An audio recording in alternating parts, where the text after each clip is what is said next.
Hello dear students, myself Amanullah and welcome to my channel The Doctor Academy। उस और last lecture में हमने बात की थी fundamental types of biomolecules. 11th class की बायोलॉजी में हमने पढ़ा कि बायोमोलिक्यूल्स के बेसिकली जो 5 मेन टाइप्स हैं, ठीक है, carbohydrate, protein, lipid, nucleic acid and conjugated molecules. उनको हमने डिटेल में डिस्कस किया और ये भी समझा कि उनके बिटवीन उनके जो मोनोमर्स होते हैं उनके बिटवीन कौन सा बॉन्ड होता है, उन बॉन्ड्स और लिंकेज के नाम क्या हैं वो भी हमने समझ लिए थे। सो अगर आपने वो लेक्चर नहीं देखा तो इस चैनल को विजिट करके लाजमी से देखिएगा, बल्कि इसकी क्लास 11 के चैप्टर नंबर 1 की एक अलहदा से प्ले लिस्ट है, तो आप उनको विजिट करें और स्टार्टिंग से एंड तक आपको पूरे लेक्चर्स मिल जाएंगे। Now let's talk about another topic that is condensation. ठीक है, आज हम समझेंगे व्हाट इज कंडेंसेशन। कंडेंसेशन एक सिंपल प्रोसेस है, ठीक है, समझने के लिहाज से सिंपल है, वैसे ये एक टफ चीज़ है। हमारी बॉडी के अंदर तो ये किस तरह से होता है वो हमारी बॉडी को ही पता है, लेकिन हमारे लिए समझने में ये बहुत ही आसान टॉपिक है। पहले कंडेंसेशन की डेफिनेशन या उनके जो एग्जांपल्स हैं, डायग्रामेटिकली जो एक्सप्लेनेशन है, उन पर भी हम आते हैं, लेकिन उससे पहले कंडेंसेशन से रिलेटेड 2-3 पॉइंट्स हैं जो मैं आपको लाजमी से रिकमेंड करूंगा, पहले वो समझिए। देखें, those molecules which carry out the activities of cell and are heavily organized are called macromolecules। ऐसे मॉलिक्यूल्स जो हमारे सेल की जो एक्टिविटीज हैं उनको परफॉर्म करें और वो वेल ऑर्गेनाइज्ड हो या हेवली ऑर्गेनाइज्ड हो, उनका स्ट्रक्चर बड़ा हो, जैसे कि carbohydrate, protein, lipid, nucleic acid. उन मॉलिक्यूल्स को कहा जाता है मैक्रो मॉलिक्यूल्स। और मैक्रो का मतलब है लार्ज, ये चीज आप समझ लें। मैक्रो का मतलब है large, molecules mean same molecules, यानी कि लार्ज मॉलिक्यूल्स। आई बात समझ में। नेक्स्ट टॉपिक, नेक्स्ट पॉइंट है macro molecules are made up of lower molecular weight और sub units are called monomers और building blocks. Very important are these 2 points. ये जो 2 पॉइंट्स मैंने बताए हैं बहुत ही इंपॉर्टेंट है, इनको आपने हमेशा इनका कॉन्सेप्ट समझ के रखना है, ताकि पूरी कंडेंसेशन प्रोसेस के अंदर आपको ये जो है हेल्प करेंगी प्रोसेस को समझने में। जो मैक्रो मॉलिक्यूल्स हैं वो बने हुए होते हैं सब यूनिट से या उनसे छोटे यूनिट से या एक बिल्डिंग ब्लॉक से। देखें, एक बड़ी बिल्डिंग है और वो भी ब्रिक से बनी होगी, उनके भी बिल्डिंग ब्लॉक्स होंगे। इसी तरह होता ये है कि जो बड़े मॉलिक्यूल हैं उनके भी बिल्डिंग ब्लॉक्स होते हैं, उनके भी सब यूनिट्स होते हैं, उनसे भी छोटे यूनिट्स जिनसे मिलकर वो बने हुए होते हैं एक्चुअली, उनको हम कहते हैं monomers. What we called monomers. ठीक है, यहाँ पर मैंने लिखा है मोनोमर्स। मोनोमर्स का मतलब है मोनो मीन्स वन एंड मर मीन्स यूनिट, यानी कि एक यूनिट। ठीक है, और ये जब एक एक यूनिट मिलेंगे तो एक बड़ा यूनिट बन जाएगा, वो मैं आगे बताता हूँ। मोनो एंड मर, मोनो मीन्स वन, मर मीन्स यूनिट या पार्ट। ओके, और मोनोमर्स को बिल्डिंग ब्लॉक्स भी कहा जाता है। So the next point, so the macromolecules are called polymers while micromolecules are called monomers। ठीक है, अभी देखें, जो मैक्रोमोलिक्यूल्स हैं उनको हम कहते हैं, क्या कहते हैं, पोलीमर्स, पोलीमर्स। एंड जो माइक्रोमोलिक्यूल्स होते हैं उनको हम कहते हैं मोनोमर्स। ठीक है, इनको आप जैसे समझते हैं, ये मैंने लिखा है पोलीमर, ठीक है, ये मैंने पोलीमर को एक्सप्लेन किया है। देखिए, पोली का मतलब क्या है, पोली का मतलब है मैनी और मर का मतलब यूनिट्स या पार्ट्स, यानी कि पॉलीमर एक ऐसा मॉलिक्यूल जो बहुत सारे पार्ट्स या बहुत सारे यूनिट्स से मिलकर बना हुआ, उसको हम कहेंगे मैक्रोमोलिक्यूल या पॉलीमर। आई बात समझ में यहाँ तक। नेक्स्ट हम समझते हैं, अपनी डेफिनेशन की तरफ आते हैं, और कंडेंसेशन। अच्छा, कंडेंसेशन को एक और नाम भी दिया जाता है। अच्छा, कंडेंसेशन के 3 नाम मैं आपको बताता हूँ, ठीक है। पहला है कंडेंसेशन। कंडेंसेशन का मतलब है किसी चीज का जुड़ना, आपस में जुड़ना, और यही होता है माइक्रोमोलिक्यूल्स जुड़कर मैक्रोमोलिक्यूल्स बनाते हैं। दूसरा है सिंथेसिस ऑफ मैक्रोमोलिक्यूल्स। इसका तीसरा नाम जो है वो बड़ा बेस्ट है, वो इसकी डेफिनेशन को सूट करता है। उसका तीसरा नाम है डिहाइड्रेशन सिंथेसिस। डिहाइड्रेशन सिंथेसिस, ठीक है। वो कैसे, मैं आपको समझाता हूँ। वो जब आप पूरा प्रोसेस समझ जाएंगे तो आपको उस नाम का असली मैजिक तब समझ में आएगा कि डिहाइड्रेशन सिंथेसिस हम उनको कहते क्यों हैं। देखिए, डेफिनेशन को समझते हैं।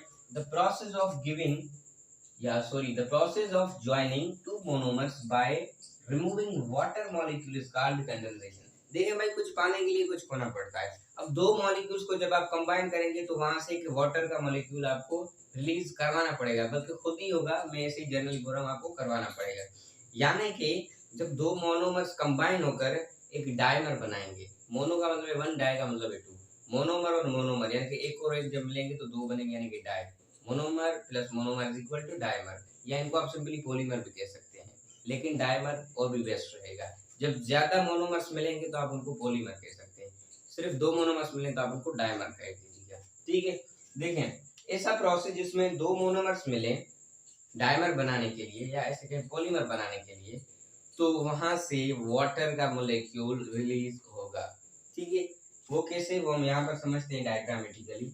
अच्छा, अब समझ में आई ना बात, ये उसका नाम है। और dehydration synthesis, dehydration synthesis is also an other name of condensation. कैसे, देखिए हमने डेफिनेशन में क्या पढ़ा, दो मॉलिक्यूल्स को जोड़ने के लिए हमें वाटर का मॉलिक्यूल रिमूव करना पड़ेगा, रिलीज करवाना पड़ेगा। तो डिहाइड्रेशन का मतलब है, dehydration means removal of water, removal of water यानी कि H2। सिंथेसिस का मतलब है फॉर्मेशन, यानी कि किसी नई चीज का बनना वाटर के रिमूव होने के बाद। इन सिंपल, ठीक है, आई बात समझ में। नेक्स्ट पॉइंट देखते हैं, in this process monomers are joint by removing OH from one monomer and H plus from another monomer. ये जो दो, एक जो OH ग्रुप है और दूसरा H प्लस आयन है, ये एक ग्रुप से ये रिमूव होगा, वो यहाँ पर हम डायग्रामेटिकली समझते हैं। दूसरे ग्रुप से H प्लस आयन रिलीज होगा, ये जब रिलीज होंगे मिलेंगे तो वाटर बनेगा और वहां दो मोनोमर्स जुड़ जाएंगे और डायमर बनेगा। ठीक है, this process requires proper enzyme and energy. ऐसे नहीं होता कि बस ये प्रोसेस ऐसे ही हो जाए, no, it's like a big process. तो इसके लिए एक तो हमें प्रॉपर एंजाइम की जरूरत पड़ेगी। ठीक है, फिर वो डिपेंड करता है कि भाई वो कौन सा मोनोमर जो मिलकर कौन सा पॉलीमर बना रहे हैं, तो उस लिहाज से एक प्रॉपर एंजाइम होगा उनके लिए। और दूसरी बात कि उसके लिए एनर्जी रिक्वायर्ड होगी। एनर्जी तो किसी भी काम को करने के लिए रिक्वायर्ड होती है, लेकिन जो बात एक्चुअल है वो है एंजाइम की। तो इस प्रोसेस को होने के लिए प्रॉपर एंजाइम की जरूरत पड़ती है। Now let's come towards the diagram of condensation. यहाँ पर आपको दो मॉलिक्यूल्स या दो मोनोमर्स या दो क्या कहते हैं सब यूनिट्स या बिल्डिंग ब्लॉक्स दिख रहे हैं। ठीक है, ये है मोनोमर वन, ये है मोनोमर टू।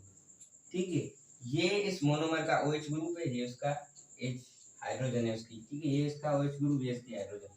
अब ये जब आपस में मिलेंगे, ये आपस में मिल रहे हैं, तो देखिए H2O ऐसे नहीं बन रहा, यहाँ से एक ग्रुप से आएगा -OH, दूसरे ग्रुप से आएगा H प्लस आयन।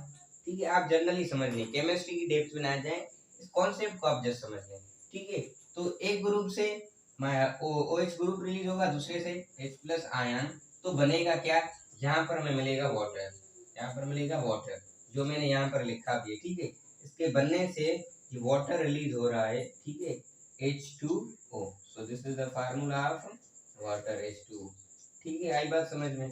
लेकिन यहाँ पर क्या होगा, अब ये मॉलिक्यूल आपस में मिल गए, ये पहला मॉलिक्यूल है, ये जो आप रेड वाला देख रहे हैं, ये ब्लू वाला, ये दूसरा मॉलिक्यूल है। ठीक है, और ये भी मोनोमर है वन, ये मोनोमर टू है। मोनोमर और मोनोमर जब कंबाइन होंगे तो क्या बनेगा, डायमर। जब ज्यादा मोनोमर्स कंबाइन होंगे तो आप उनको पॉलीमर सिंपली कह दीजिए। लेकिन अभी दो है तो डाई का मतलब टू है, तो आप डायमर कह सकते हैं, यानी कि दो unit, simple.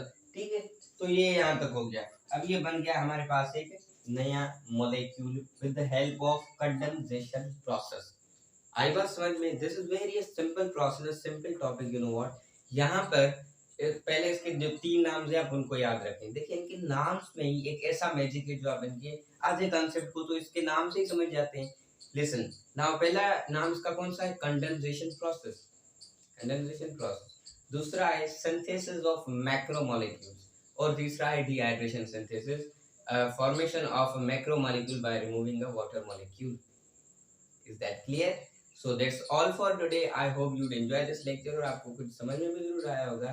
Don't forget to share this lecture with your classmates and friends, and do subscribe this channel as you can get all upcoming video lectures notifications. I will meet you in the next lecture. Till take care of yourself and your family. Bye.